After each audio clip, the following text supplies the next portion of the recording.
Section Chair, Mr. Dr. Prakash Sir, is the Dean of School of Mechanical Engineering, Satyabama Institute of Science and Technology, Chennai.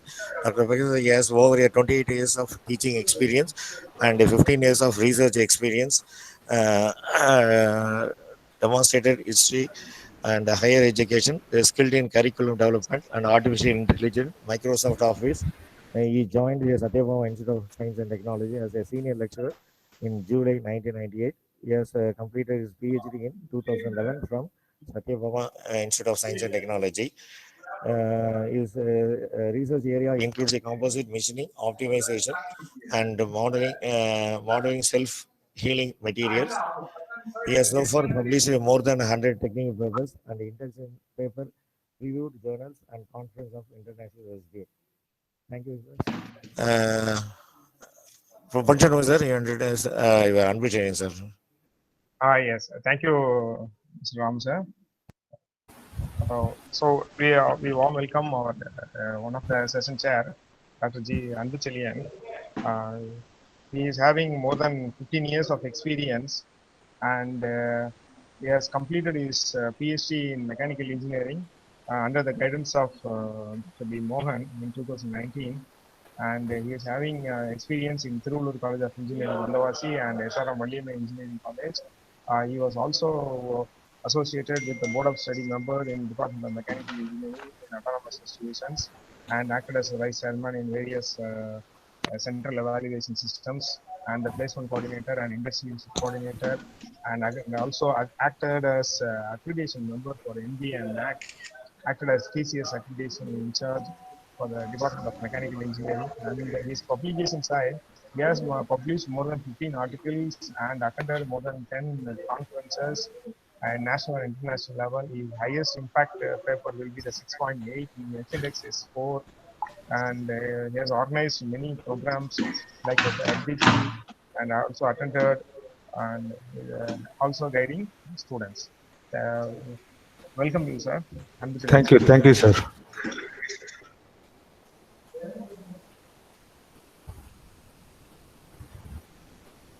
Ramu, sir, the session is yours. Start from everything. Sir? Sir, paper ID 06637. Paper ID 06637. Yes, sir. Shall we start? Dr. Mandira Agarwal. This is Surat, sir. Am I audible to you, sir? Yes, sir. Yes, sir. Can we start the presentation right now, sir? Yes, sir. Okay. Sir, Anbuchelian, sir? Yes. Sir, can we start, sir? Yes, sir, you can approach it. Yeah. Thank you. Sir, Mr. Sudarshan Jayaprakash, you can start. Yes, sir. Just 1 minute. Yeah, okay. Kindly limit your presentation to 10 minutes.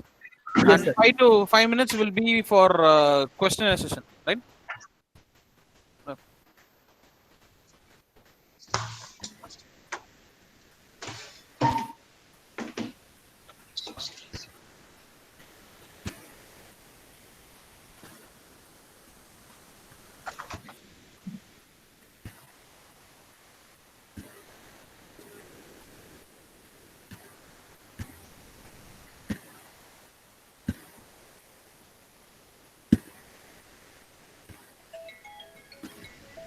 Sir, my screen is visible, sir.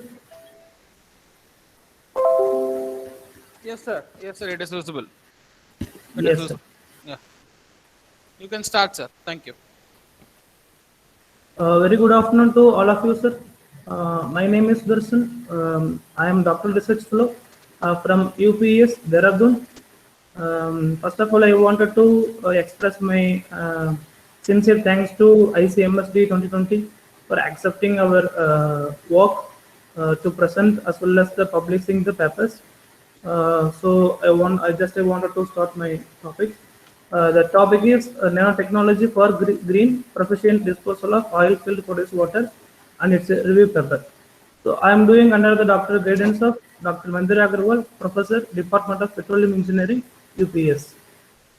The content is introduction, how the nanoparticles are used in the treatment of produced water, and how the nanoparticles are used in the membrane that is used for the oil water separation, and nanoparticles is used for the DML sequence technique. And what are the cost of the nanoparticles which is used for this oil water separation, and some concluding remarks. Introduction. So when we are producing the oil from the subsurface to surface, usually oil only won't come. So along with the oil, we will get the water. Sometimes the water will reach up to 20 times compared to the oil. And at the end stage, if I say that now the well is successfully started to produce the oil. Now, suppose if it is coming to its end stage life, now you can say that 98% water only will come, and remaining 2% only oil will come. Like if we say that 100 BBL can be produced from a product from a well, which means 98 barrel is water and 2 barrel is only oil. So when you are going to dispose this becomes the major concern. So according to EPA, the data is like 15% of the water consumption per day is only by oil and gas industry. So we have to go and remove all kind of the what is it, impurities, and the impurities such as the sand particles, salts, oils, gases, wax, or radium nuclides, injected compounds, scale products, and oxygen, microorganisms. This kind of things that we have to remove. So the acceptable limit to dispose into the environment is, for the onshore, is 5 to 10 milligram per liter of TOC, total organic carbon, and for offshore is it should be less than 30 milligram per liter. So for membrane technology is the promising technology which is used in the oil water separation. But the most problem when you are using the membrane technology with conventional additives is the fouling problem.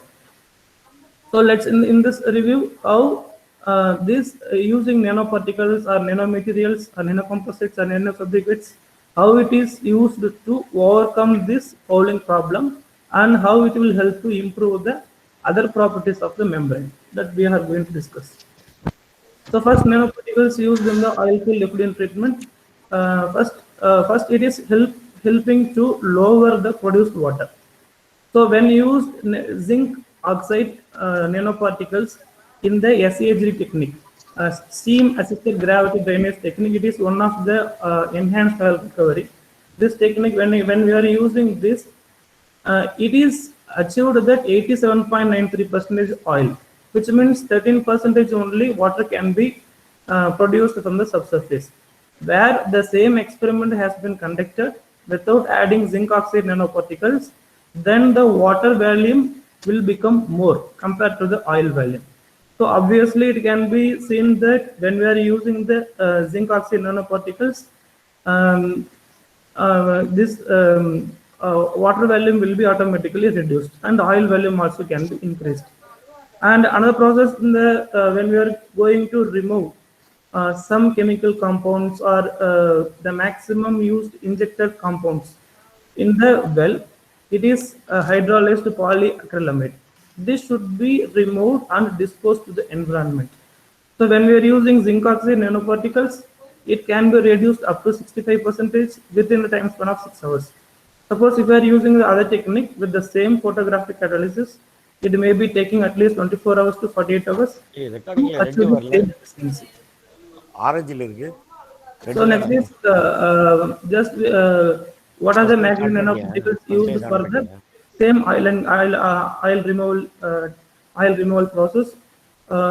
We have taken the ferrous amine magnetic nanoparticles, which is used with the different total acid number such as 0.15, 2.9, and 4.5.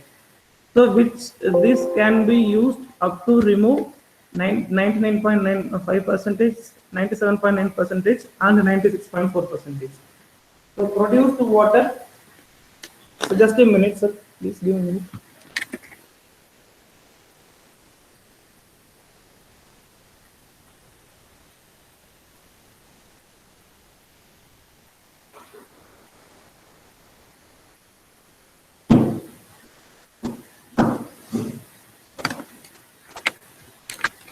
So sorry for the inconvenience.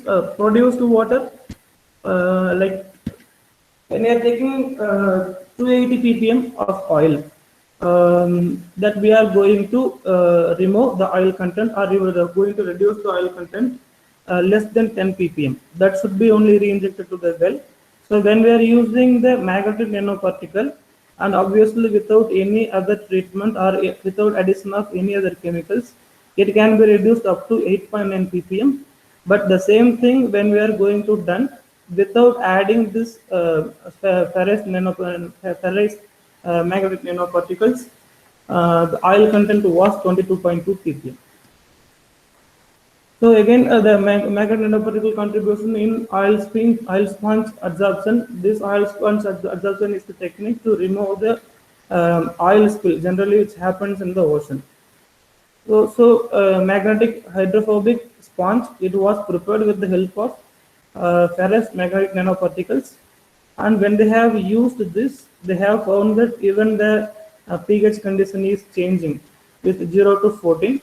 The contact angle of the water to the sponge was 154 degree, which means it is showing that it is highly hydro super hydrophobic property.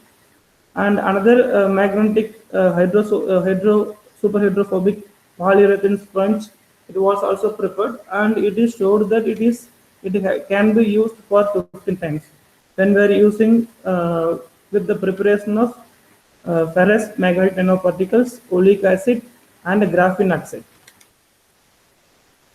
And role of the nanoparticles in membrane purification. So when we are using this PVDF nanofibrous membrane along with this silver nanoparticles, it showed 3.5 times oil water separation compared to the PVDF membrane alone. So under the same with the different PES membrane with the help of silicon oxide and nano zinc oxide, which helped to improve the 20 percentage of the anti-fouling behavior compared to the PES alone. So the mechanics is used here when these titanium oxide nanoparticles is just blacking with the pores of membrane, and it is not allowing to exchange the valence between the surface of pores as well as to the produced water. So this is the reason we can get the more oil water separation. So these are some recent and efficient research studies carried to just show that nanoparticles are used to improve the membrane, like nanosilica and nano zinc oxide is used to improve the anti-fouling behavior. The membrane is used PES, and polyacrylonitrile is used in the process of magnetically responsive nanofiltration, and it increased water permeation into the pores as well as the oil permeation into the pores, and obviously it is very easy to clean compared to the other conventional conventional fillers. And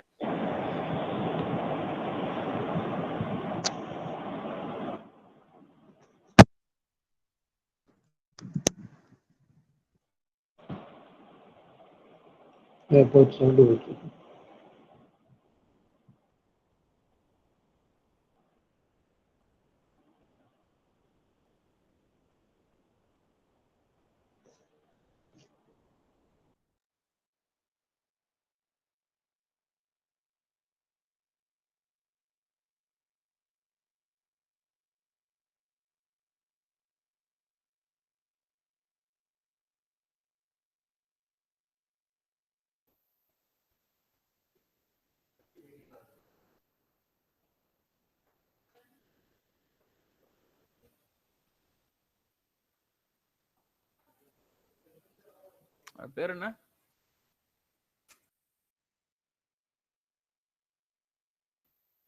So Mr. Sudarshan Jayaprakash. Mr. Sudarshan Jayaprakash. It's not available, I think. Yes, sir. What is to be done, sir? What can we do now? So Prakash sir, good afternoon, sir. The Professor.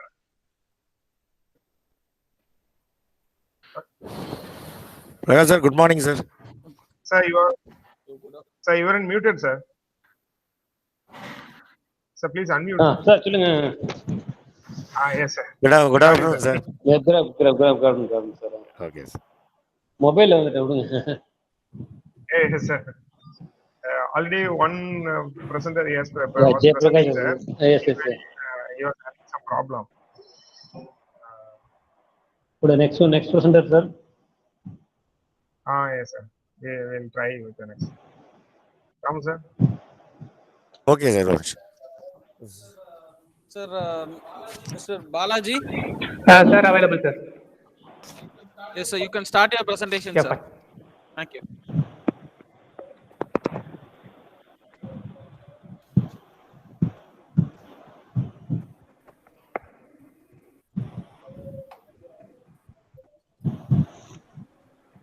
Sir, Prakash sir, mute. Tell me. ஒன்றும் இல்லை sir, mute one பண்ணிக்கோங்க sir அவங்க present பண்ணும்போது. Right. Okay, sir.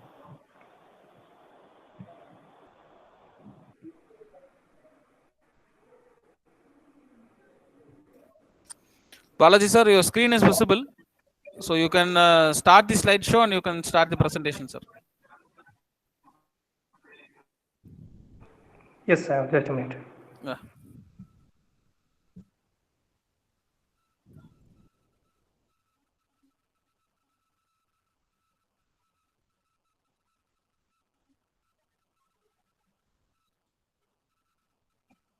Yeah, very good afternoon to one and all present here. First of all, I'd like to thank the conference organizers for giving me this opportunity. So this is actually my research title. So a part of my research title. So title of my work is going to be the development of fuzzy model in aquajet pinning on AL6063 T6 aluminum alloy. So this is my paper ID. So we'll see what is an aquajet pinning. Okay, so normally we will use water for machining. Okay, so we'll be using machining for water jet cutting, water jet drilling, we might have heard of. And this is a new approach. We will use water for pinning. So aqua is another name of water.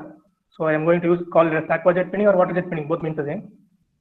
Okay, it is a surface treatment process which is used to enhance the mechanical properties of materials. So as I told you earlier, it is a water treatment technique which is used to enhance the surface properties. Okay, so this water jet machine, what we use in our regular water jet cutting or drilling, it can be used for the same process. So water flow from the nozzle is being divided into 3 zones actually. I will show you in the diagram. It is divided into 3 zones. So one will be continuous zone, another one will be droplet zone, and third one will be diffuse zone. Okay. So normally in a continuous zone, machining process will take place. So water jet cutting material will be eroded and it will be removed. And in droplet zone, we can find the water bubbles. Okay.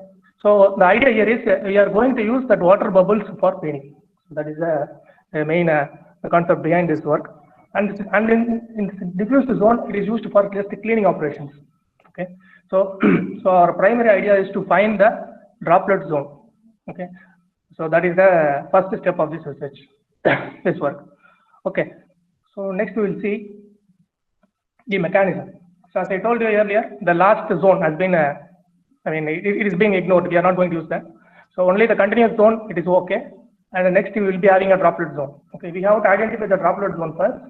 By using the droplet zone, that will be creating a bubble, which is going to be impacted on the surface of the workpiece. The alloy which I have considered here is AL6063 T6 alloy. So commercially used on all automobile application and aircraft application. So even though the material is having a high application, it has a certain like low strength to weight ratio. So when I increase the length, strength is going to get reduced. So all those problems are there. So this water jet treatment we'll see what is the result of this water jet treatment, and it is being done. So the mechanism here is, so at the time of impact, okay, at the time of water impact, so what will happen is it will create a local tension on the surface. Due to the, it will produce a compressive residual stress, residual stress.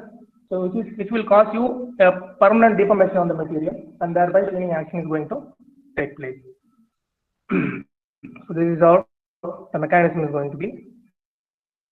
So next we'll see my experiment, what I did here. So this water jet cleaning is being carried out on a NC controlled machine, ICAT 3503 make. As I told you earlier, aluminum alloy, aluminum AL6063T6 alloy has been used as the workpiece with some dimensions. So I have used box Benken experimental design. So normally, I have considered water jet pressure, stand-off distance, and traverse rate. So 3 factor and 3 level. There are several options for me, like a Taguchi, L27 orthogonal array I can go for. Different options are available. I have seen this box Benken experimental design in various papers, which is very recent nowadays. What they are trying to say is, so when I compare L27 orthogonal array and this box Benken experimental design for 3 factor, so this will give you the same result as L27 with the minimum number of experiments. So that is the reason why I have chosen this box Benken experimental design. Almost 10 experiments has been saved. We need not do 27 experiments. Just 17 experiments is sufficient for me to do the research, to do the experimental work. So when I see the machine specification, I have just highlighted the important points, not the entire machine specification. So I am going to use a round type nozzle. So reason for selecting a round type nozzle is it will have a huge impact.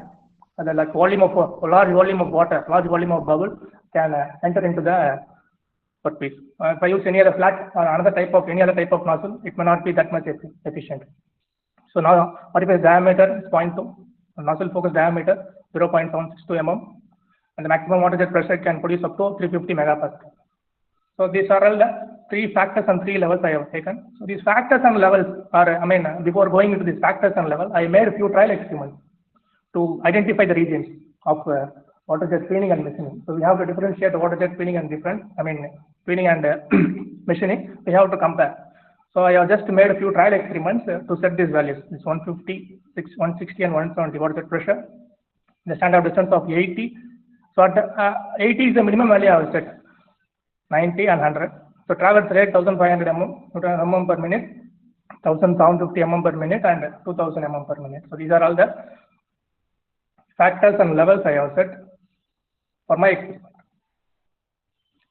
Next, we'll see this is experimental setup. This setup is located in water jet Germany. It is located near Ambattur.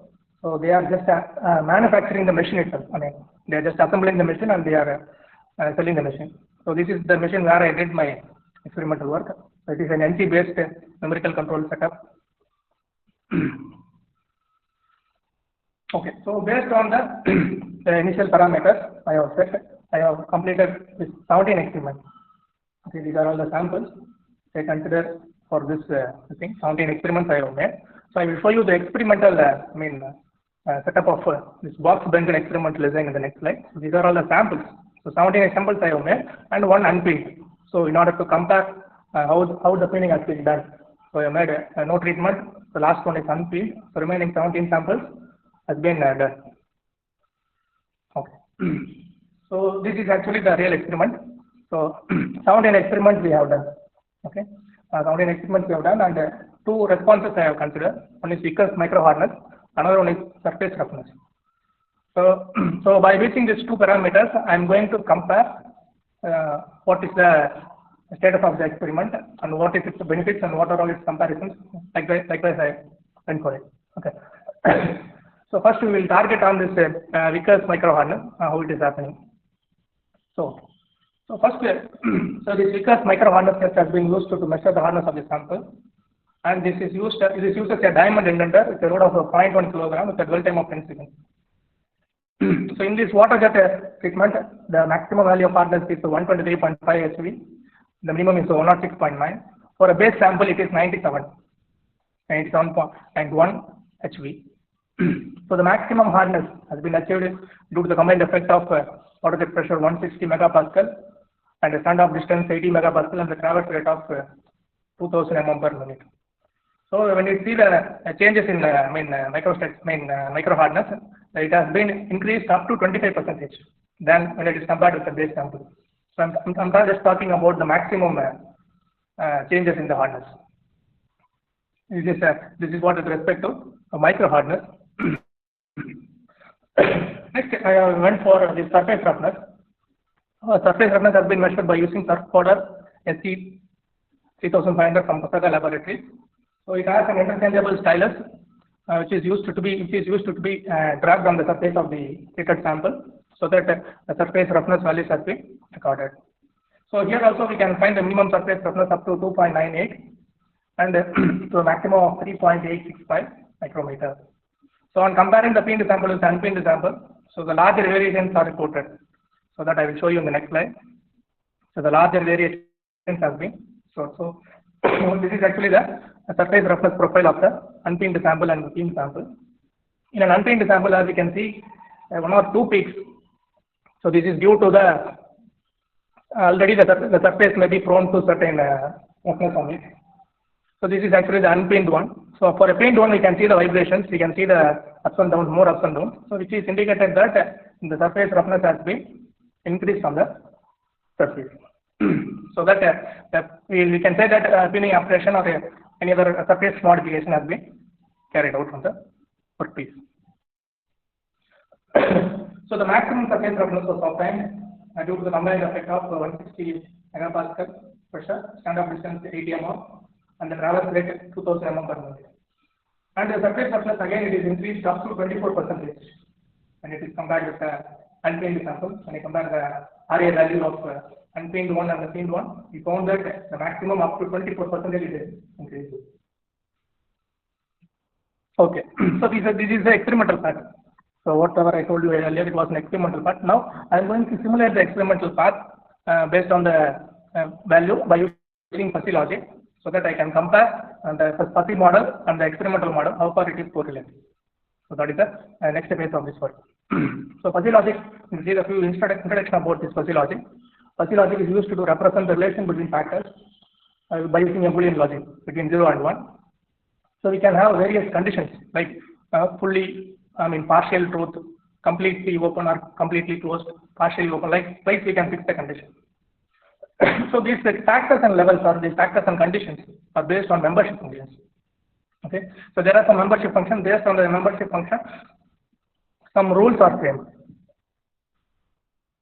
So when you see the membership function, there are three membership functions available. One is triangular function, another one is trapezoidal function, another one is a Gaussian function. In this work, I have considered for a triangular function because we are going to have three levels. So, and experimentally, we have selected three levels. The triangular function will be the most suited for it.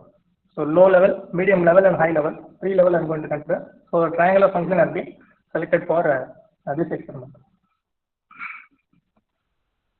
Okay. So, next step is to find the rules. So, certain fuzzy rules we have to fix to run the, to simulate the experiment. So now I am going to classify, as I told you earlier, I am going to classify into three categories. One is low, medium, and high. So the effect of pinning has been compared by considering its surface roughness and hardness because it is the response parameters. So we are going to use these two parameters to simulate the fuzzy rules by using MATLAB 6.0. So based on rules has to be fixed based on some conditions. So what I did is I have just sorted all the sounding experiments according from lower to higher. I just sorted each and every parameters. I have assumed that the top 25% in the increasing order, the top 25% is assumed under high category, and the bottom 25% is considered as low category. The remaining 50% is considered under medium category. The sounding experiments I have divided into three categories, like top 25% and bottom 25% as a low and high category. The balance, the remaining 50% I am going to consider this as a medium category. So based on this condition, and apart from this, we have arranged the samples based on visual inspection also. So by visually when I see, I can able to see the surface roughness through naked eye, but that will not, that may not have that much impact. So I went for this rules like 25% for top and bottom, and the balance 50% is for the medium category. So these inputs I have just transferred into this FIS editor using a MATLAB 6.0. So as I told you, 3 factors. So water jet pressure, stand-off distance, traverse rate. The corresponding output parameters are micro hardness and surface roughness. So I have just created the FIS editor to create input and output. So next we have to select the rules. So based on the conditions, initially I have shown you some conditions, low, medium, high. So almost 17 conditions or rules has been entered initially. So first rule number 1 is like, for example, if water jet pressure is low, stand-off distance is at low level, traverse rate is at low level, which means as per the range, micro hardness is low and surface roughness is also low. Likewise, every condition has been added individually. So this is the second step in the MATLAB software. But this is the FIS tool which is readily available in the MATLAB. So we are not going to do any programming of it. It is already available. I have just simulated. So this is the fuzzy rule viewer. So we can view all the rules whatever we can give. So 17 experiments is there, right? I have just given all the 17 experiments based on low, medium, and high input and output. So when I can drag the outputs, we can set the initial input and output. We can check what we are getting. So this is the simulated output. So based on the experimental value, I am just simulating the experimental value. So next step is to check the experimental value, which is fuzzy, how much it is deviating and what are all the changes happening. So this is the comparison. So like all the 17 experiments by Vickers micro hardness for experimental, based on experimental design, and this is the fuzzy value. So values are almost correlated. So which means that the rules what we assumed is satisfactory. So we can see, so you can have the deviation up to 3.04%. So the maximum deviation for hardness is going to be 3.04%. And for surface roughness, we can see it is also very closer, like very small deviations we can find 2.3 and 6.44. The maximum one is 7.92%. So variation we can get. So which we can say that this fuzzy model is going to work. Right. It's fine. So based on this experiment, comparison, experimental design and this fuzzy logic, so the following points are concluded. So the experimental study is based on Box-Benson experimental design by using AL6063. The following conclusions are generated. So the hardness of the sample has been considerably increased up to 25% due to the effect of process parameters involved in the reaction. So the fuzzy output is in agreement with the result, which was reported the maximum deviation of 3.04%. So the changes and then the changes is also not much varying. It is not varying as much. At higher level, just 3.04%. So the surface roughness of the treated sample was increased due to the effect of the process parameter selected in the experimental work. So the minor change in surface was reported. So due to the use of round type nozzle. So this is the main point.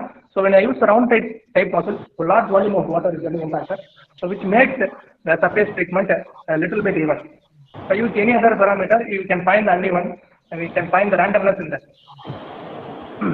So in that also we have find the deviations up to 7.92%. So on comparing the results between the experimental and the fuzzy results, so found that fuzzy model is most reliable in terms of predicting the values based on experiment. So this is how I started.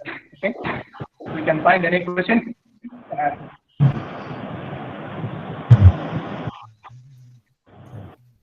Thank you, Balaji sir. We move on to questioning section. Sir, Dr. Prakash, I sir. appreciate Balaji done a beautiful job. My question is returning to, Yes, sir. why can you choose BBD?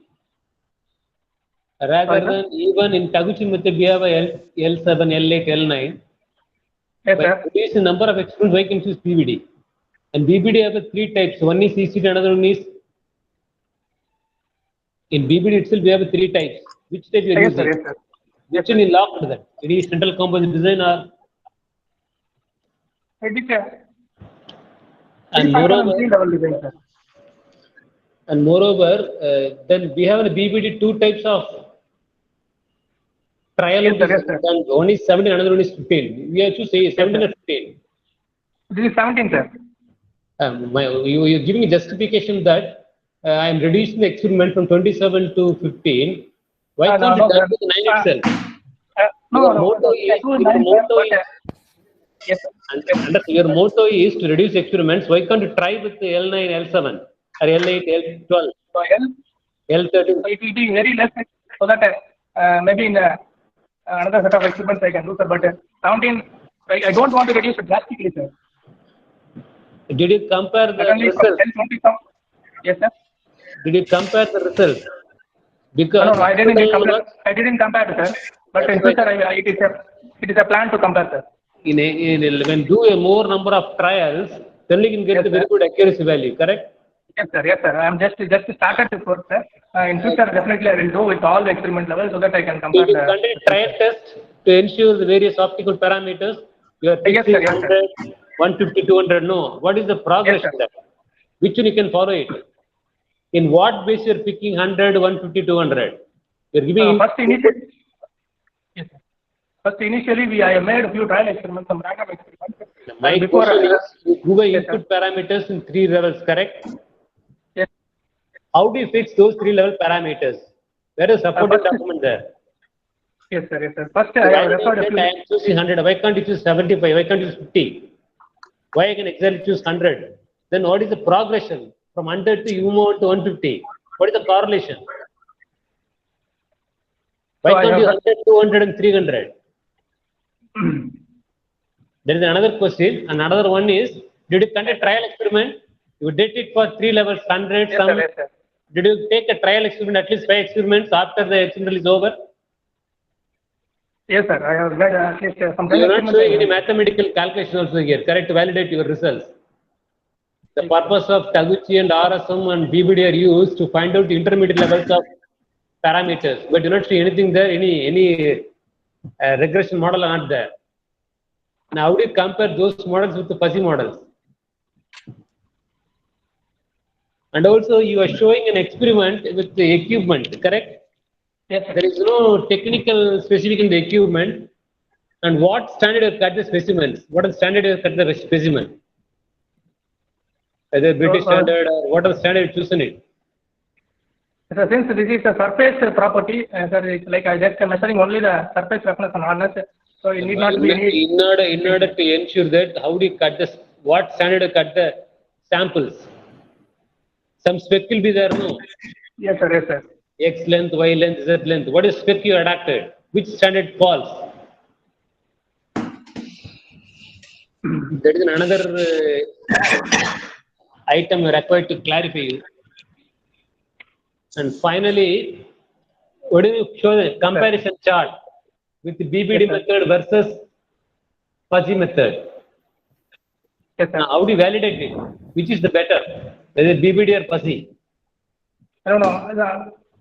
I'm not comparing this, sir. So I have just simulated the experiment based on this What is the experimental need? design What as is the a need? function What is model. the need for that one? Why want to simulate it? Directly you can do it fuzzy. You know why you can choose BBD? So to input for Question giving is input for the first, I need experimental values, sir. That's quite. that you can readily take and know why you should develop that one. Why do you put unnecessarily in the deep BBD and take in the reading? You can directly put into fuzzy, no. Anyway, good. You are attending very good attempt. I appreciate your work. Now move Okay, on to thank you. the delegates for asking questions. Any presenters, any research scholars, will you post your questions? Mr. Baraj will Sir, clarify your answer. sir, Mr. Anbujadin, sir, you any asking any questions, sir? Anbujadin, sir, he's on the line. Dr. Anbujadin, sir. Sir? Yes, I'm here, sir. I'm here, sir. Okay, sir. Any questions, sir? Yeah, actually, sir has asked a lot of questions. I have to only ask Sir, one okay, question, sir. sir. So, actually, Okay, how sir. can you identify the interaction between the jet and workpiece surfaces? Hello? Yes, sir. Yes, hello, sir. Yes, sir. Yes, sir. I'm available, sir. Yes. Did you hear my question? Did you catch that? No, sir, I was not able to hear. So how can you just You unmute yourself, Balaji. Sir, I unmuted, sir. I'm just. It was shown as muted. That's why I'm asking you. so how can you justify the interaction between the jet and workpiece surfaces? The interaction between, sorry, sir, Interaction work between the and. jet and the workpiece surfaces.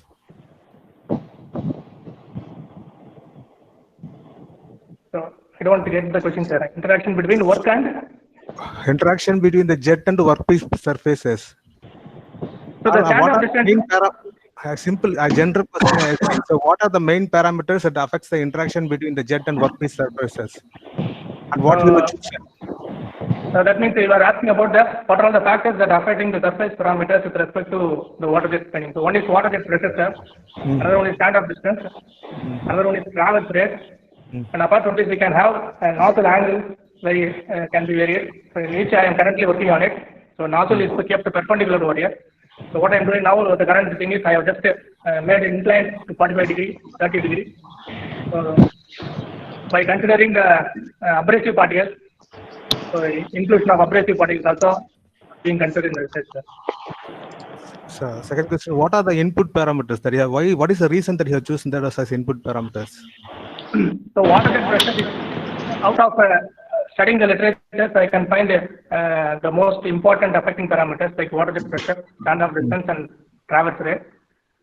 So this is the main reason why I have selected this thing. So I made a few trial experiments, which I was not able to show it here. Some 7-8 experiments I have done, randomly varying the parameters by saying by having it in visual inspection. Okay. And after that, these parameters are fixed. Okay, sir. I have done a good job, and all things you go for standards, ASTM standards. Okay, that will be I can understand, sir. I can understand. research work. Yes, sir. Yes. Okay, thank you. All the best. Thank you, sir. Okay, Dr. Anvich, okay, thank you, sir. Okay, Balaji, sir, thank you for your presentation. Next, move on to ID number 6694, development of fuzzy model in aquajet. Balaji, 6695, water from air, sustainable alternate source of water. Mandra Agarwal.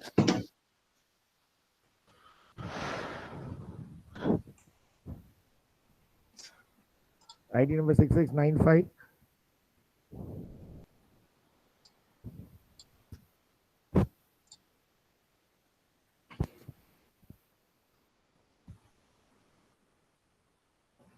Hello.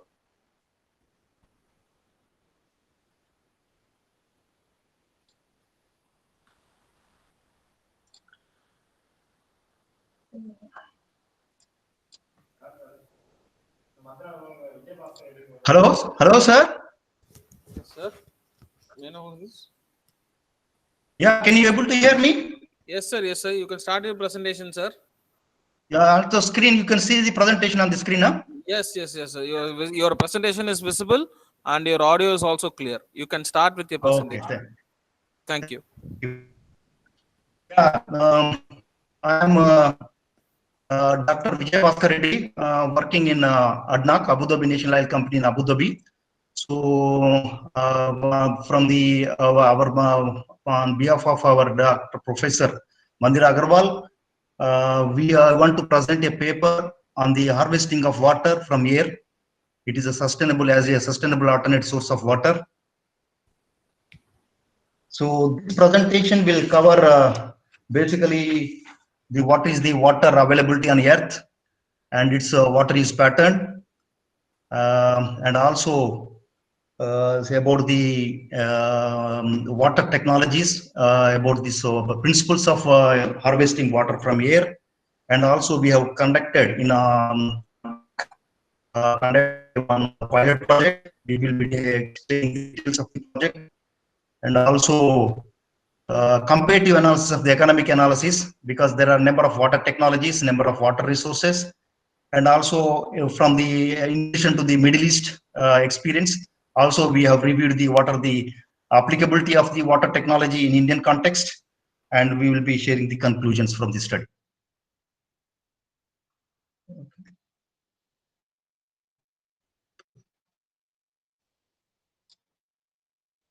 Yeah. As you see that water is a lifeline for us actually, and is also lifeblood for our survival, and also fundamental for our growth, economical growth. So if you see the population demographic, currently the population is about 7.57 million, and it is going to rapidly expand up to 10 billion by 2050. So thus there is a lot of stress is going to be there on the water. Added to this, there is also going to be stress because the water availability is going to reduce because of the climate change conditions, and also agriculture, water intensive agriculture practices, and industrial development. So what we mean to say that by the current projections, there is going to be 50% of the people, world people, will be under water stress. There will be scarcity of potable water. In this context, I want to tell that there is a World United Nations commitment on Sustainable Development Goals. That is 6, SDG, what we call Sustainable Development Goal 6. By 2030, it is the responsibility of all the governments in the world to give clean water to the population, at least access to the clean water. So there is a challenge for us to provide technologies to make viable water.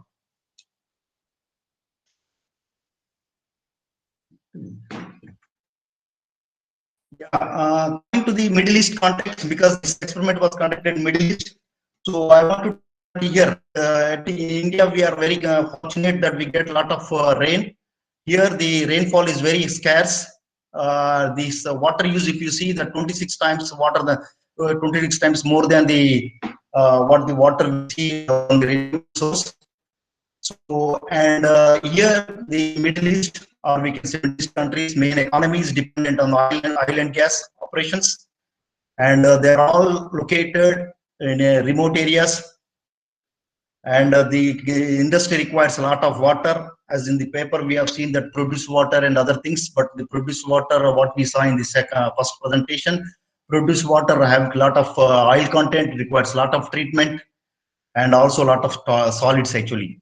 So we need a lot of fresh water to meet the crude washing, and also cleaning of the dehydration of the gases. So many other usages required.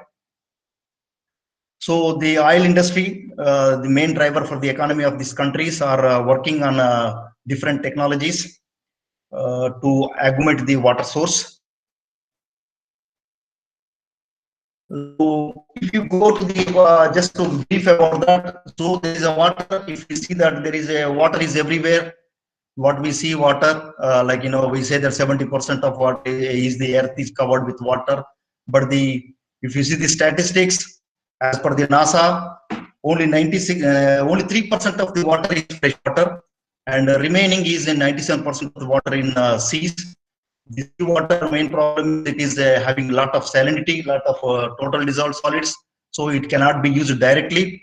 So in the freshwater context, if you see 3%, out of the 3%, also less than 1% is only available in our rivers, our lakes, and the rest is in the Arctic and Antarctica ice. So in the Middle East, as I said, the water is a problem. The main source of water is from the desalination of the seawater. But 80% of the water requirements is made from the desalination in the GCC countries. The world's largest desalination plants are there, but this desalination is coming with a lot of problems because it requires a lot of energy, gas, or other fuels to produce, and also the brine coming from the hot brine coming from the desalination plant is which is discharged into the sea is affecting the marine ecosystem. And as you see that the Arabian Gulf is not having dilution, so the salinity is increasing very rapidly. There is a urgent need to look after the various other methods. So that is the context. We need to look for the sustainable and also alternate resource. So technology, we see that this is the production of water or harvesting water from air. So this is there actually in the other kind. There are a number of technologies and experimented, and also there is a commercially viable technologies are available, but still in a large scale it is not there. And also this production of water depends upon the various factors and also metallurgical factors, location factors. The main reason for this is it requires the main to production is the energy is the main driver, main requirement for the condensation of water from the humidity. So this is the where you have energy sufficient, then it can be produced. So this is the I will just go to the next slide to say that what is the technology generally applied in the production of water. See, what is that the air having lot of humidity. This air is everywhere. So this technology can be basically produced where there is a humidity and also temperature. The high temperatures and humidity are the main concern, main facilitators for this technology. The air is drawn initially, and it will undergo the air will undergo a lot of treatment. First of all, air treatment, because if the air is polluted, it will undergo electrostatic precipitation filtration. Then it will be condensed to dew point with refrigerants. Then the air is converted into liquid. Then that liquid will go into a lot of treatment like cartridge filtration for the activated carbon to remove small particles, fine particles, nanoparticles, and also again it will undergo UV treatment, ultraviolet treatment. Then it will be again, once you have produced water, then it has to be packaged to distribute. So this is the main principle of this. So one of the pilot project we did it in 2017 in one of the field, because we located a field which is having an industrial area, as we wanted to see the performance of this technology in Middle East conditions, because this technology what initially was what is in Europe, especially mainly they were coming from Switzerland, because they have good air quality, but here we have a bad air quality. So we selected a location which is having an industrial area, which is having a lot of toxic pollutants in the air. So to see first whether this technology will withstand for the air pollution first. So second one is the we wanted to do this experiment for the whole year. So because it depends upon the lot of metallurgical parameters. So we have run this technology for 15 months. So if you see here, the capacity, the production, they say rated capacity of the unit is 2,500 liters per day. So on average, we produce 1,500 to 1,800 liters, depending upon the temperature and humidity in the atmosphere. And also this unit also integrated with the bottling and baggaging plant for the distribution. So the photos coming from the actual field. So this is the filtration unit. When it is drawing air from here, then it will go to refrigeration to condensate to dew point. Then it is air is converted into water. Then it is collected here in this tank. Then it will undergo a lot of filters, like we have a lot of 3-4 filters are there for the removing different pollutants. Then it will go into a bagging plant and also tank. So as the water quality is very important, while conducting this experiment, we have studied the performance of the unit from the two perspective. One is the production perspective, one is the meteorological perspective. We have monitored the energy consumption, because this is the main input for the technology. So we have seen that, because ultimately the economics works out depending on the energy. So we have seen the energy consumption is monitored, and also water quality, because quality is very important for health, and quantity of water produced per day, and also meteorological conditions, because it is affected. So if you see here, the water quality, what we produce here is been even okay. The choice is that you can, because we are adding a lot of minerals. Once the water is produced, because it is a distilled water, we need to add minerals. So in the minerals, always you can add according to your requirement, according to your taste. So we have normal water we have used. We have also compared with the like in spring water and also highland waters. So what we mean to say that the water quality in terms of the standards, or WHO standards or in the local standards, it is meeting very well. And also you can adjust the requirements like nowadays in the market we call low sodium or whatever is there, the as required you can add minerals to that. So again, as in addition to the baggaging, we have this bottling plant. So this is while you are bottling the plant, we have installed as at the site itself at 500 ml, like half liter bottles we filled in. It was undergoing like a UV treatment all the time. Then it is capped.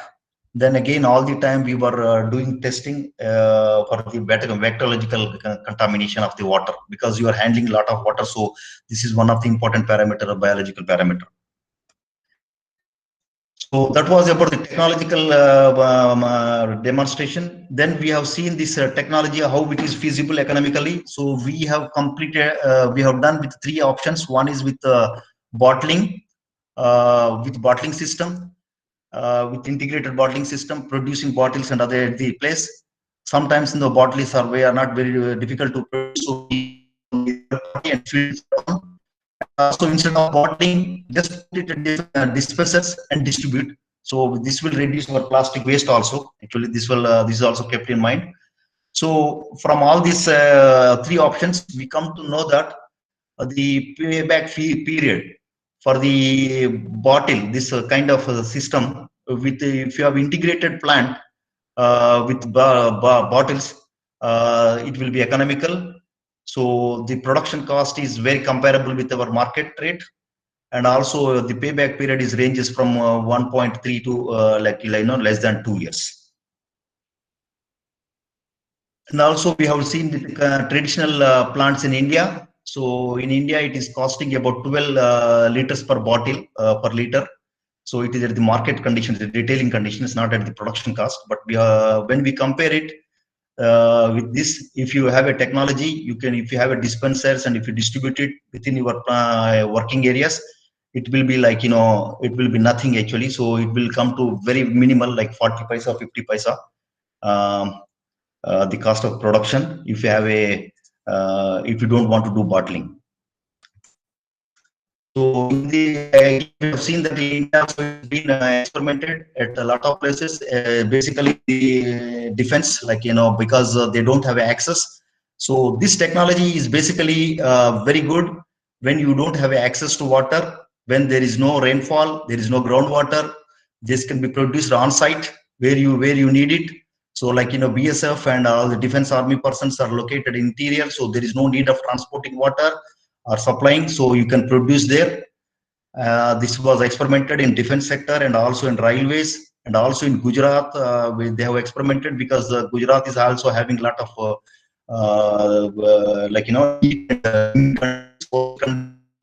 so this is also at different ecosystems they have experimented. This is it found to be economical, given that it is if it is upscaled to a larger scale. And one experiment they have done it in Orissa. This is what they found that because the humidity was very less in Orissa, Rourkela, so it found that it was not economical. So what we want to conclude that with this study, that the production from air is feasible, is technically is feasible, and also it is economically also viable. The water quality meets requirements. The payback period is ranging from 1.3 to 2 years, less than 2 years. So again, we want to stress that again especially this technology depends upon the 3 to 4 parameters. One is the location, where you are located, because if you have higher temperature and humidity, then your the yield will be very high.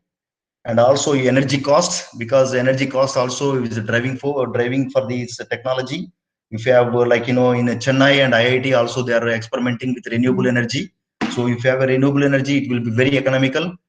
And also the scale of the unit, if you have a larger unit, if you produce more water, it is giving less cost. So, and also it is also depending upon the bottling. If you have integrated this unit with your bottling and also distribution, it will be cheaper. So what we would like to say that finally, so this is a utilizing the atmosphere as water aquifer, and utilization of atmosphere as a potential water reservoir, and also you can produce where you need. So, and this is more economical and also good for the remote areas, offshore fields, offshore platforms where we need to supply water from the coast. There in the sea, you have a lot of fog, a lot of humidity, a lot of temperature. So you can produce more. You can supply there. So what we say that you produce where the water is needed. Yeah, this is about brief. Thank you, Vijay sir. We move on to question section. Sir, Prakash sir, Dr. Prakash sir. Yes, yeah. Sir, I appreciate the person who contributed much more effectively the process of this conversion of the existing one, the useful product. He done exhaustive work in his research. Once again, appreciate him. My question is very simple. What will be the ROI, return of investment, in terms of money? For example, I want to install this plant in my hometown or in my factory or whatever it may be. What is the ROI, return of investment, and get it in terms of money? That is only a simple question I'm asking.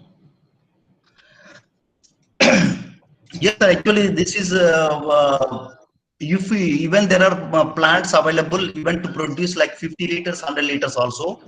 So if I say just example, what it is 50 liters of water. If you have a smallest plant, which we are supplying to some of the villas in this area, 50 liters of water, it require. This is costing around 1,500 euros.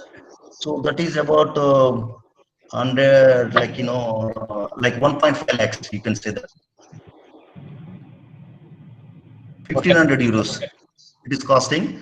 So only thing is we have to see that actually as we said, this is the actual cost because you are spending around more than 1 lakh and you are just getting 50 liters per day. Again, you have to operating cost is also required because if your energy is also costing you, because we here in Middle East the energy cost is very, so that is a very minimal cost for them. But in Indian context, is there, since the renewable energy is there, if you are photovoltaic, solar energy used, it will become, the cost will operating cost will come down. And again, if you have a bigger units, in the railway stations and other places, if you produce a 2,500, 6,000, I think in one of the places, 6,000 liters, it is coming to about 1 liter, coming about 1 liter, 1 rupee per 1 liter actual production cost. If it is a high scale. Okay, sir. Thank you, sir. Thank you. Thank you, sir. Sir, Dr. Chayan, sir. Any questions, sir? Dr. Chayan, sir. Could you able to hear me? Oh, okay, sir. Yes, sir. Very good afternoon, sir. You have done an excellent job, Mr. Vijay Bhaskar, sir. Thank you. Hello. Okay, sir. Hear me, sir. Continue, sir. Yes, actually, I have a doubt. How can we make homemade air water? Homemade air water also you can do some, this experiment started with some screens. Actually, it is in the, when the fog is there, actually the basic principle was, when there is a fog, you put a screens, automatically condensation will take place and water will down actually. So that is the, basically it started from there. Then if you have refrigerant, air to water, this cooling water, the cooling effect is there, you can produce the water.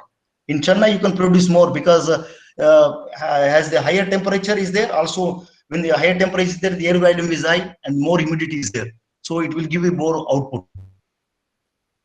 And what about the cost, sir? Cost is like, as I explained, this is it depends on water value. Like, Middle East, it is very attractive because we know that water is scarce, and it is like government is looking for the alternatives of the water, and it depends depending upon the capacity of the unit actually. So like, cost is one of the consideration, but the only thing is in future, if the renewable energy is integrated into the system, it will be very attractive. Okay, sir. Thank you. Thank you. I just like to come in. Like there are some companies which are also manufacturing these water generators, which you can install and place it on the rooftop and keep supplying for drinking water for your house. That is available in market also. Telling that atmospheric water generator, right? AWG. Yes, yes, yes, yes, yes. Okay. Okay. These are like Yeah, this is what we told actually. It is native coming product, 50 like. liters. 50 liters production unit is costing around 1,500 euros actually. So 1,500 euros. Okay, okay, sir. 1,500 euros. Okay, sir. Oh, So, is there any other question, audience side from? audience side. Okay, sir. Thank you very much, sir. Vijay Bhaskar, sir. Thank you for your very good presentation. And next, we move on to ID number 07497, Dr. Rajesh Kumar Singh. No, sir, that is Dr. Okay, Dr. Rakesh Kumar okay, sir. Singh. Thank you. Sir, I am Okay, sir. presenting on his behalf, Mr. Nishant Kumar. Hello. You have to proceed to presentation. Okay, sir. I am Mr. Nishant Kumar.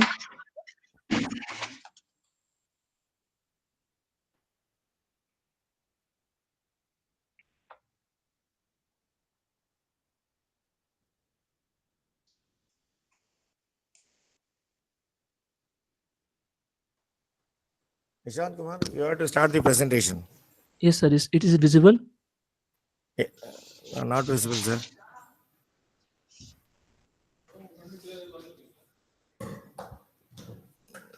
Not visible, sir. Okay, sir. I'm trying.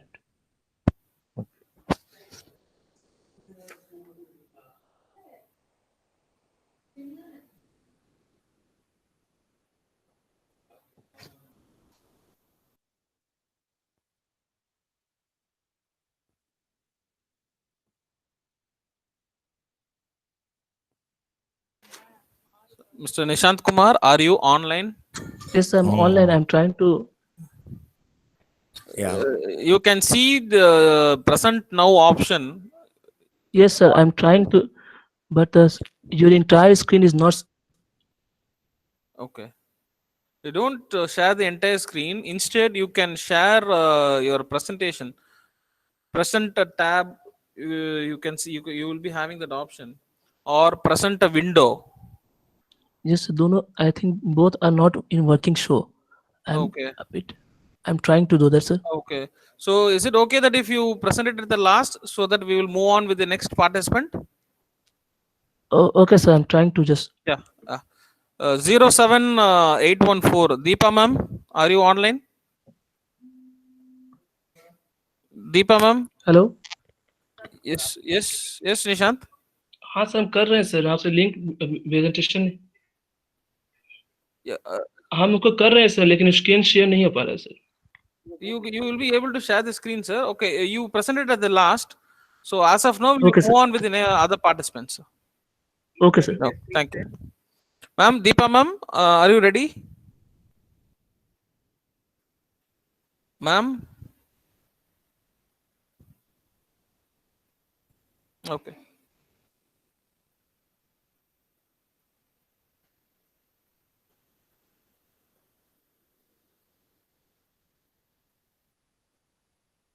Ma'am, Deepa ma'am?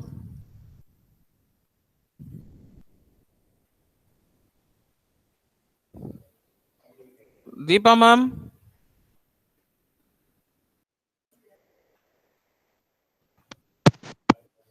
Ma'am?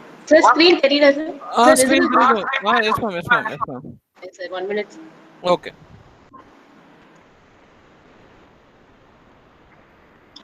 So good afternoon to all. This is I am Deepa.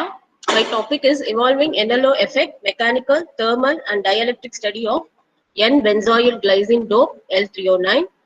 And so the linear optics, it is the optics of weak light. That is that when an ordinary light interacts with the matter, the frequency is unchanged. Whereas the high intensity light, when it interacts with the matter, the frequency of the light changes. So we can change the color of the light. Only it is possible with the high intensity light, that is laser.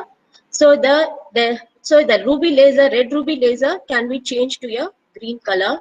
So what happens there is the ordinary light has an electric field strength of 10 power 4 volt per meter, whereas an high intensity light such as laser has a field strength of 10 power 10 volt per meter. When this field strength is equal to the atomic field strength of the material, then the refractive index of the material will be changed. As a result, there will be a change in the intensity of light. So that is what it is, the second harmonic generation. So this one, green color is our NLO material. When the frequency of light is omega, when it passes through the material, the frequency is just get doubled, then the wavelength will be off. So whatever, if it is sending a invisible light, we can change it into a visible region. That is the application of second harmonic generation. So in the application of nonlinear optic crystal, if you see, we have the application in optoelectronics, optical modulators, optical switching, and high data storage. And also in second harmonic generation, it is used in radio communication. So nonlinear optical material, it can be synthesized in many forms such as crystal, polymers, thin films. And in this, the crystal plays an important role. So if you in the nonlinear optical crystal itself, we have organic, inorganic, and semi-organic. But organic crystal possesses some more advantages than other because it has a large susceptibility, response time, and it provides a zwitter ionic nature. That is, it possesses both positive charge as well as the negative charge. That amino acids provides this zwitter ionic nature. The amino acids has both amine group as well as the carboxylic group. And some of these amino acids examples, glycine, alanine, like that. And here I have chosen the amino acid threonine. Pure threonine, many studies have been taken. Here one attempt has been made that the pure threonine, it is doped with an epuric acid, which is also an NLO material. And the synthesis, there are no melt growth, vapor growth, and solution growth. In that, the slow evaporation growth has been chosen because it is very simple and easy method to grow. Defect-free crystals can be obtained and low cost also. So I have chosen the slow evaporation technique.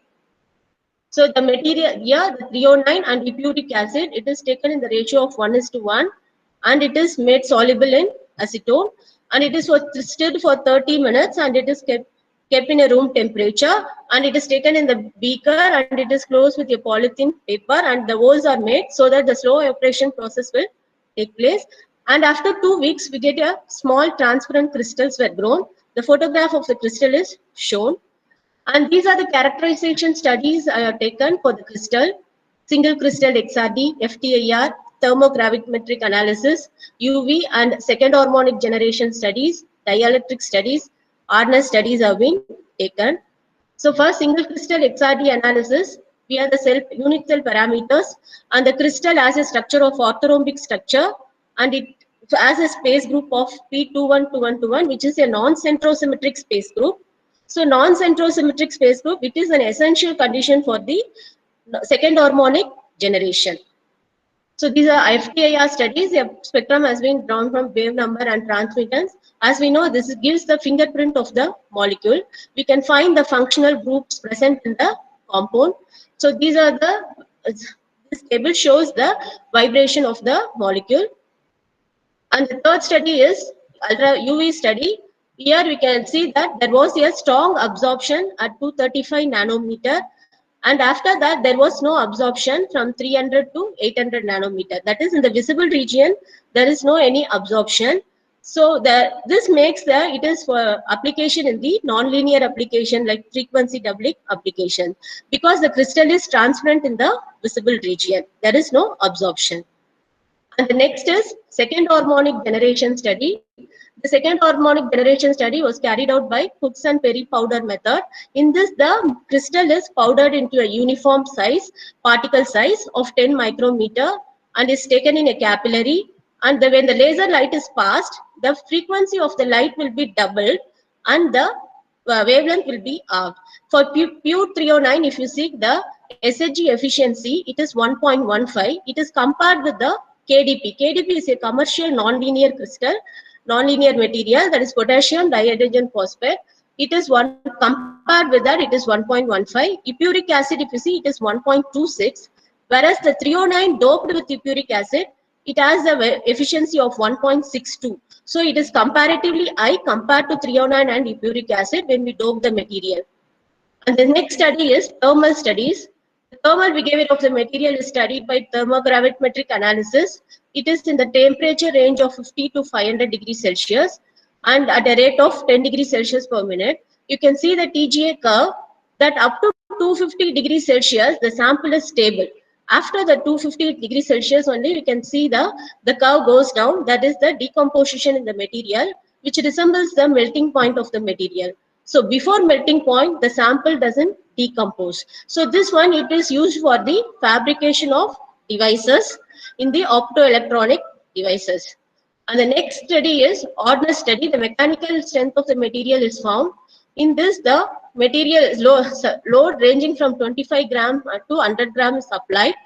And the hardness of the material, from the graph it is see that increases and it up to 70 gram, and above that a micro crack appears on the crystal surface. So this follows the reverse indentation effect. So the micro hardness of the material will increase as the load increases, the hardness value increases. And the last study is dielectric study. So the dielectric study, the electrical behavior of the material is found. Here the frequency, the graph is plotted between the electric strength frequency and the dielectric constant. We can see that from the graph, as the frequency increases, the dielectric constant decreases. So at a lower frequency region, the dielectric constant is high. That is, material possesses all the four polarization.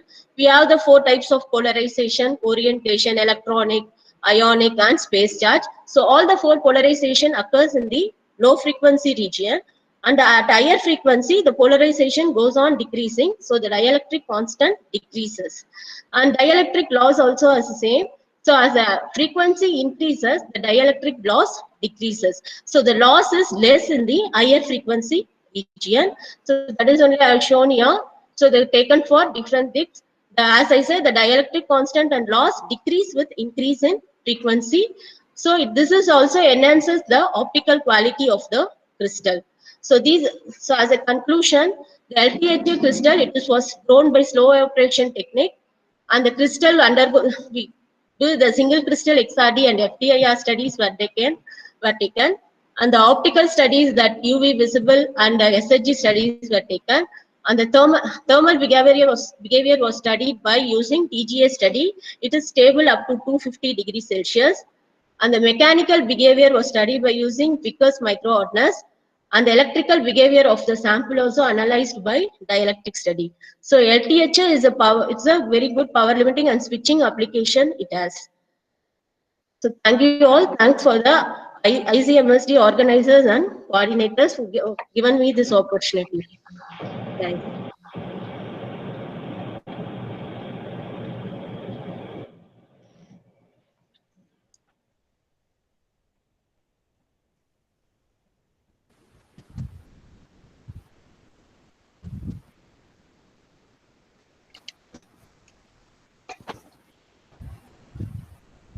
Hello.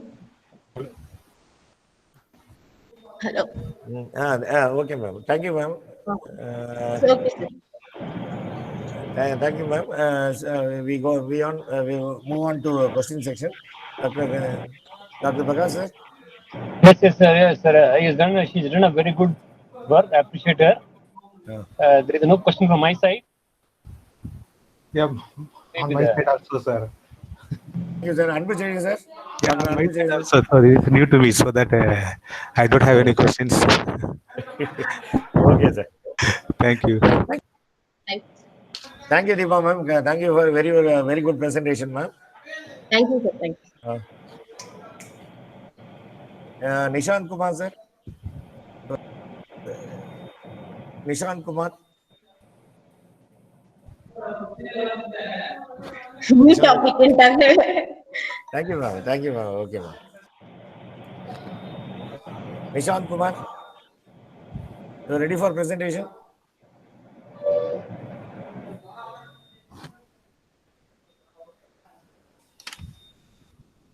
Nishant, இருக்கீங்க Nishant Kumar.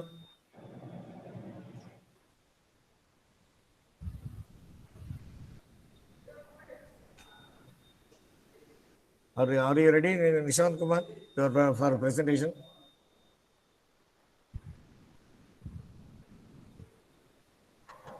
Sir, okay. We move on to next.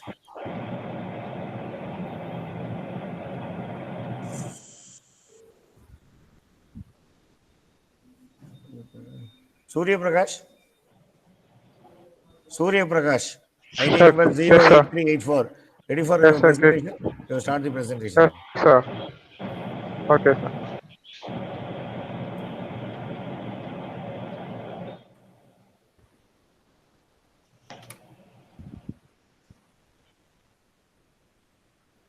Start the presentation, man. Surya Prakash.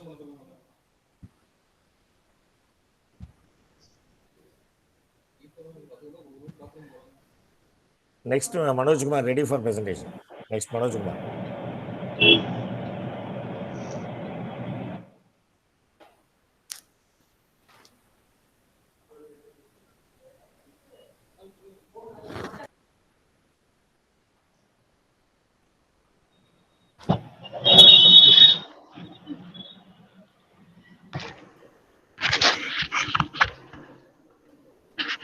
So, good afternoon to everybody, sir.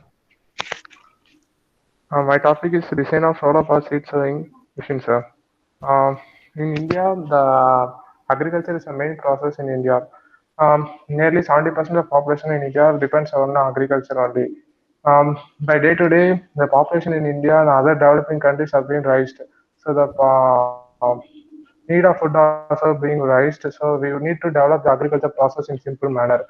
Um, in agriculture, the seed sowing process is a main process in which it takes large time and it's need many equipments, large equipments such as tractors.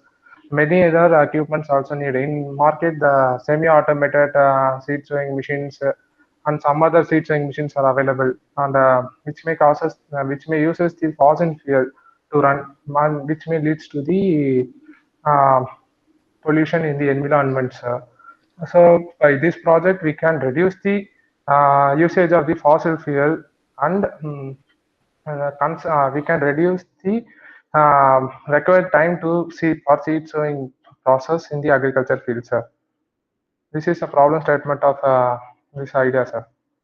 The components required for this project is solar power, a microcontroller unit, IR sensors, and materials for the body constructions, and battery and DC motors, sir.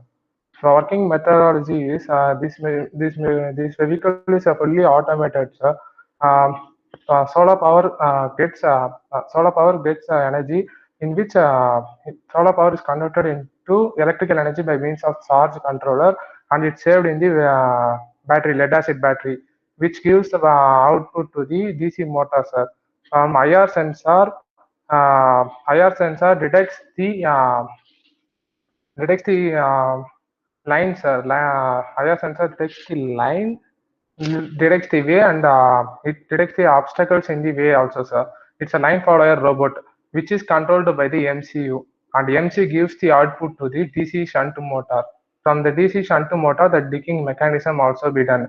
The digging mechanism involves in which the plunger will be in the topmost of the vehicle, sir, which will dig the soil, and the seed sowing mechanism carried out by the uh, based on the revolution of the rotation of the wheels by means of gear transmission systems. So for one revolution of wheel, we can sow one seed. So this is our project, and in which we can additionally we can use spraying of fertilizers also be fixed, and this is our project. And the materials used for body construction, we can use low carbon steel for body constructions. The plungers and sand covers and seat sewing disc can be used made in low carbon steel, and medium carbon steel and high carbon steel is used for gear transmission systems and cutting tools, etc. We can use medium carbon steel and high carbon steel, sir. And conclusion, by this project, we can reduce the pollution, sir, which caused by the tractors, and we can, so it is fully automated, so large manpower required is reduced, and farmers is more affordable to buy this machine. So the process is very easy, sir. Thank you, sir.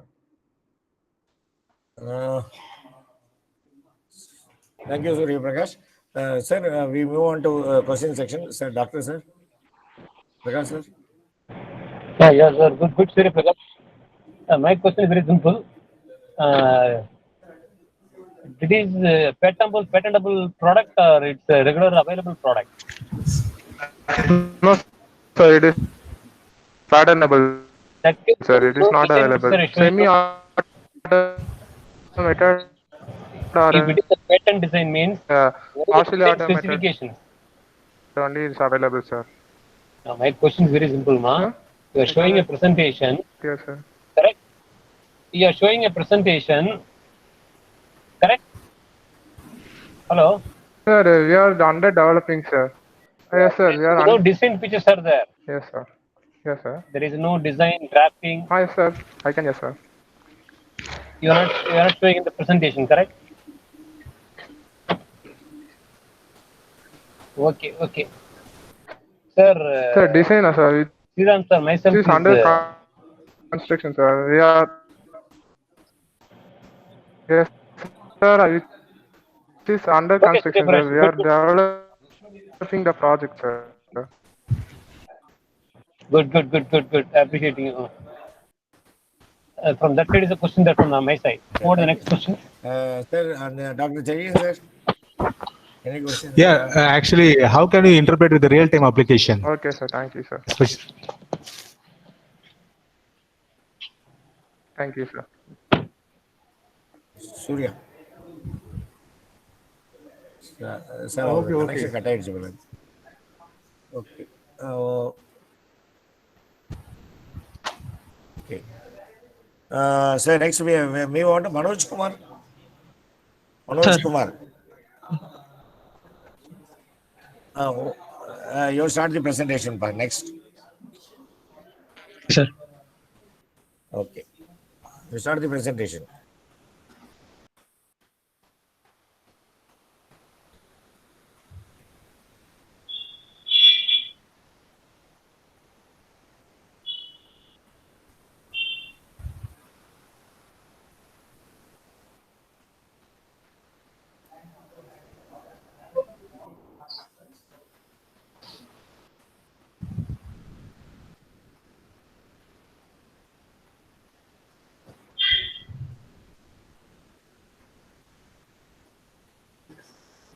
The screen is visible, sir.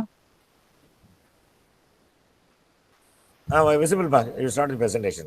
Okay. So my project is IoT-based water control system and filtration system. So as water is a major and essential source available source, we have water is a major and available source. Nowadays, there is a lot of pollution of the water. It is due to the various industrial activities and also domestic activities. The recent stats show that 351 rivers in India have been polluted in the year 2018, and the major reason for the water wastages due to the agricultural activities and industrial activities.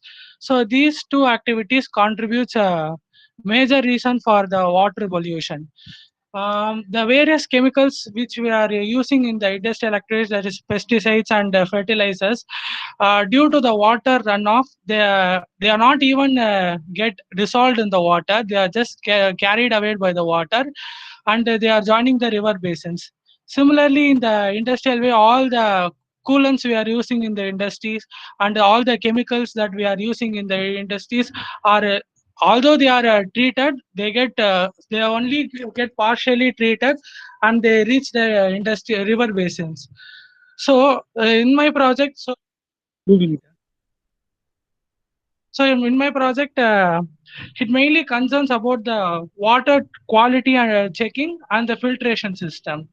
So when checking the quality, various sensors like pH sensor and turbidity sensor, conductivity sensor, and temperature sensor are interconnected with each other, and the quality of the water is checked.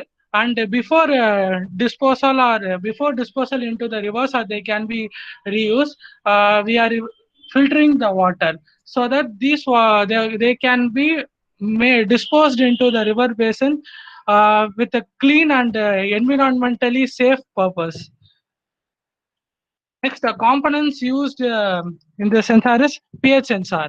So the pH sensor is used to test whether the water is acidic or basic.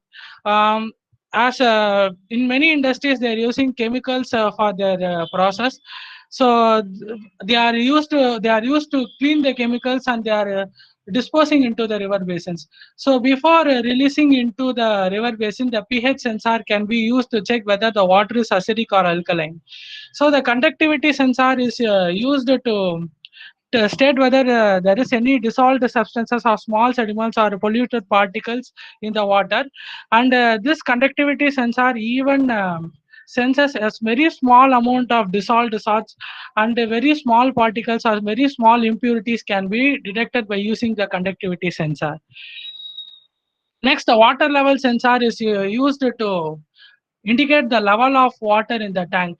As we are treating the water and we are filtering the system, we have to store the water in the tank, and the amount of water in the tank can be detected by using the water level sensor. So in filtration system, there are many ways. Depending upon the what purpose we are using, we can use the filtration system. For example, for treating the in agricultural land, for we have to remove fertilizers and pesticides. A different way of filtration system should be used. Whereas in industrial process, we cannot use the same process for filtering the chemicals or oil from it. So depending upon the purpose, we can choose the filtration system. In general, the filtration system, mechanical filtration system like reverse osmosis and coagulation filtration process are followed in the system. So temperature sensor plays a major role when it is going to be when the water is going to be disposed into the river, because many aquatic animals and living organisms in the sea are get affected due to the change in temperature, that is affected due to the release or disposal of the water. For example, when the industries release hot water, or when they remove the heated water, due to the change in the temperature, this may affect the organisms in the sea or water river basins. So the temperature sensor should be installed in the system. So this is how the all the sensors and the system are going to be connected. pH sensor, conductivity sensor, turbidity sensor, and temperature sensor, all they are interconnected, and they are connected to a IoT module, where a Zigbee module for a very small range, or a Wi-Fi module for a very large can be used to control all the sensors, where we can view the output from the each sensor, and based on the output produced by the sensors, we can control the filtration system, where there are two valves, where if the water is still needed to be filtered, the valve can be opened again, and they can be stored into again in the tank, and refiltration of the water can also be possible. So since this is a IoT connected, it is easy for the one who's operating the system through mobile or any device that is suitable for them for controlling for checking the quality of the water.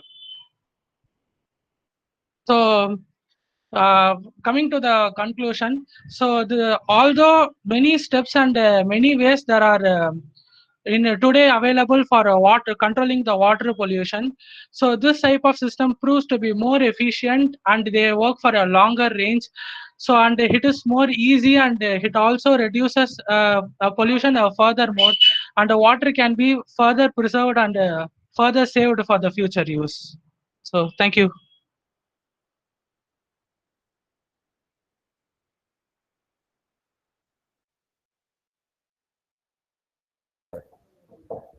Thank you, Manoj Kumar, for your presentation, sir. Doctor, sir, any questions, sir?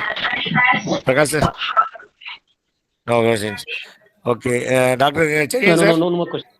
No more questions, sir. Okay, thank you, Manoj Kumar, for your kind presentation. Sir, Cherian, sir, line இருக்கீங்களா? Thank you, sir. No question. Okay. You can go for next one. Okay, sir. Nishant Kumar, you are ready for presentation? Okay, Ready for start your presentation? presentation, pa. Nishant Kumar.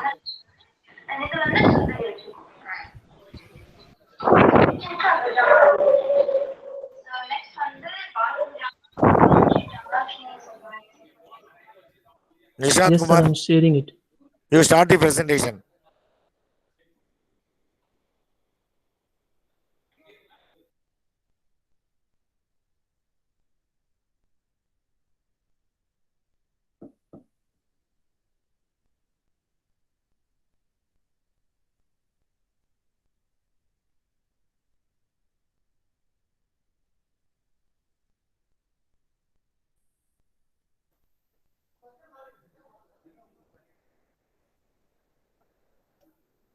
Hello, sir. Is my presentation is visible? Hello? Hello, sir. Hello, sir. Proceed, Yes, proceed, Nishant Kumar. it's visible. You can proceed. Yes, sir.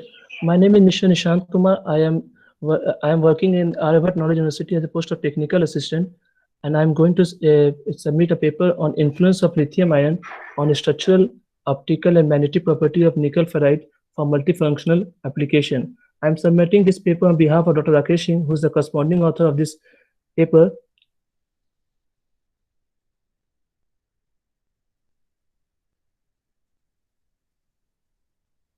The outline of the presentation includes the general introduction, some application of ferrite nanoparticle, significance of substituting lithium ion, synthesis approach, result discussion, and conclusion. In the first slide, I have shown the material which has been prepared in our laboratory, which is shown in the slide. These are the applications which can be used. We can use the material in core of the transformers, magnets in T beam, storage devices, RF oscillators, temperature sensor, and most probably in hydroelectric cell, which is shown in the slide.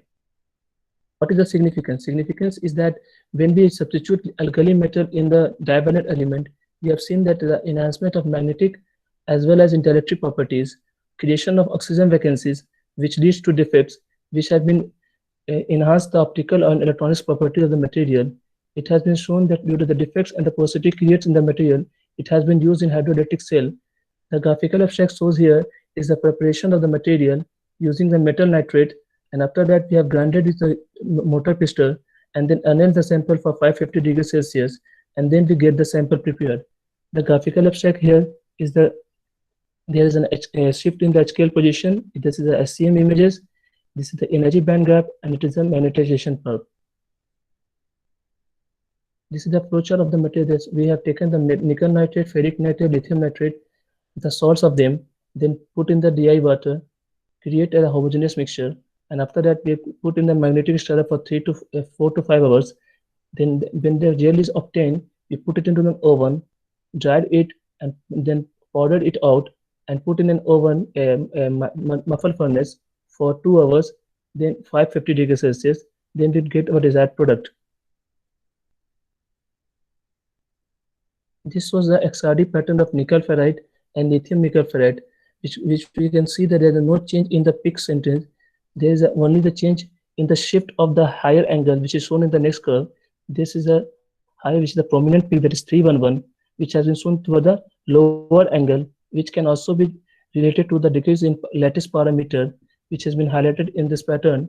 Crystalline size has also been decreased from 26 nanometer to 24 nanometer, which is also due to the strain produced in this material, which can also be shown by the WH plot, which can show that there is change in the crystalline size which has been decreased, and there is a increase in the strain of the material.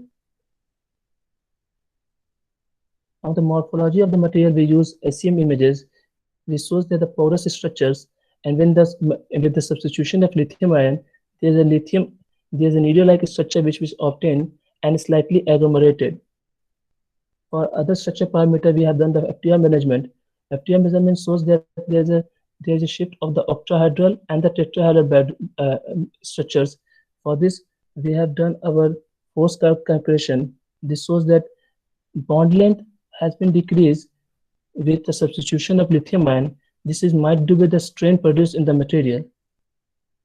For optoelectronic property, we have done the UV visible spectrum, and with the help of UV visible spectrum, we have calculated the energy band gap, which was found to increase from 2.20 electron volt to 2.28 electron volt with the substitution of lithium ion, which might be due to the increase in lattice constant, or from the past model of electronic configuration, we know that energy band gap is inversely proportional to particle size, and as from the above slides, we know that the particle size has been decreased. This might be the reason for increase in the band gap. For other luminescent property, we have done the PLS spectroscopy, which has shown that there is a prominent peaks in the visible range, which is shown in 457. Other than that, there are slight peaks available in the UV in the yellow range and orange as well. But we can see that with the substitution of lithium ion, there is no change in the peak number, but the intensity of the element has been increased.